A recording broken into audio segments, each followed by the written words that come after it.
Bankai. That's all I can say after reading Bleach 507. Bankai. Yamamoto finally unveils his Bankai, and the big revelation is freaking crazy. Like, basically, what was said was indeed true about Yamamoto's Bankai. It does have the power to destroy Soul Society. Now, aside from his, I believe it was a Shikai that could do that big flame circle and whatnot of what he did against Aizen, this is very different. And the thing about it is, like, immediately people are going to compare, well, why didn't he use this against Aizen? Well, it's very simple. If you just look at it, this one is based on precision. It's like he got to actually hit the thing in order to destroy it completely. And with Aizen's hypnosis, basically, he couldn't really pinpoint Aizen. So it's like, let me just wrap him in this big ball of fire and trap him in here. So that's why when he went up against Aizen, he didn't use this incredible Bankai. Bleach 507, a couple things went down. For starters, I want to say that I don't understand like why we had to see Hitsugaya.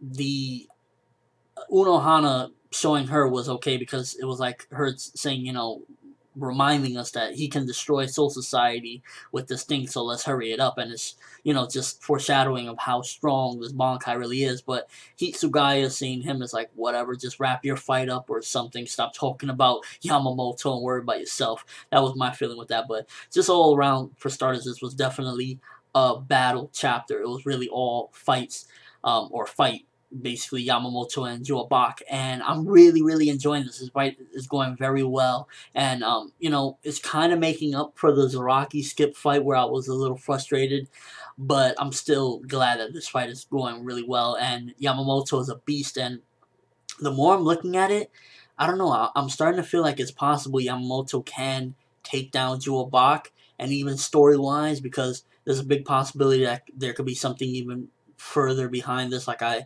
stated in my last review, because I don't see how Joabak could pull this off without, getting singed, because Yamamoto's Bankai is like, if he just touches Joabak, it's over. So Joabak really, at the same time, also Yamamoto's Bankai, it's just, there's two to it, because it's like, there's the east and the west. There's the Bankai if he touches you, but then he also engulfs himself in flames and is hotter than the sun. I think it was like 1.5 million or some craziness degrees. So his Bankai is just like beyond ridiculous.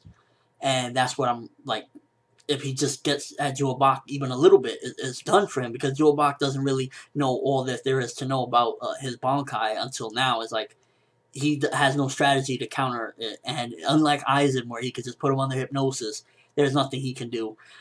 This chapter, definitely, I gotta say, first of all, Yamamoto's Bankai, unveiling it after all this time, I think it lives up to the hype, definitely. I gotta say, I think it lives up to the hype. First of all, he gets as hot as the sun, his whole body, and then if he singes you with the sword, it's like, come on.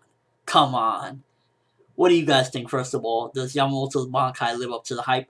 Me, personally, I say it did live up to the hype, because it's just like, it's hot. I don't know. It's just like, he gets Joabak, it's a wrap.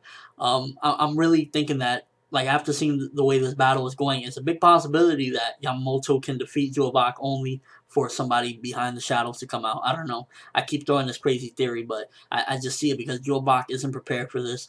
And slowly but surely, the confidence that Joabak had is gone. He's pretty much just like, with this shocked face, and like he doesn't know what to do. So I'm guessing that Joabak might be defeated by Yamamoto, or really driven out of Soul Society. There was one panel that had me for a second there. I forget what page it was, but when Yamamoto activated, I believe it was his Bankai of the West, because he said, notice I said this was Satoshi of the East, and then he does of the West, and he engulfs himself in flames. And for a second there, I was tricked. It was Kubo's art was kind of like flonky a little bit, and Joabak's mustache and half his face was like engulfed in flames, it looked like, but I guess I was just showing the flames in front of him or something.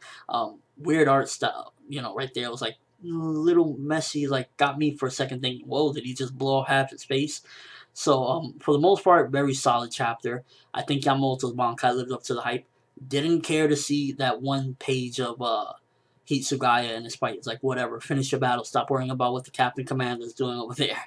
And there's a big possibility Soul Society is going to take a lot of damage, because he hit the ground one time and bam, it's shattering. So he better really finish this one up quick, like Unohana said, because the Captain Commander's Bankai is no joke. Really solid chapter. I really enjoyed the battle aspect of it because it wasn't really heavy on dialogue, but just seeing Yamamoto going crazy with his Bankai, and now the west side where he's just like all engulfed in flames. I want to see more of that. That's really what this chapter left me with as well. I want to see more of what his Bankai can really do, because we know that it engulfs him in flames, but can he like shoot flames out of his arms, or how does that work?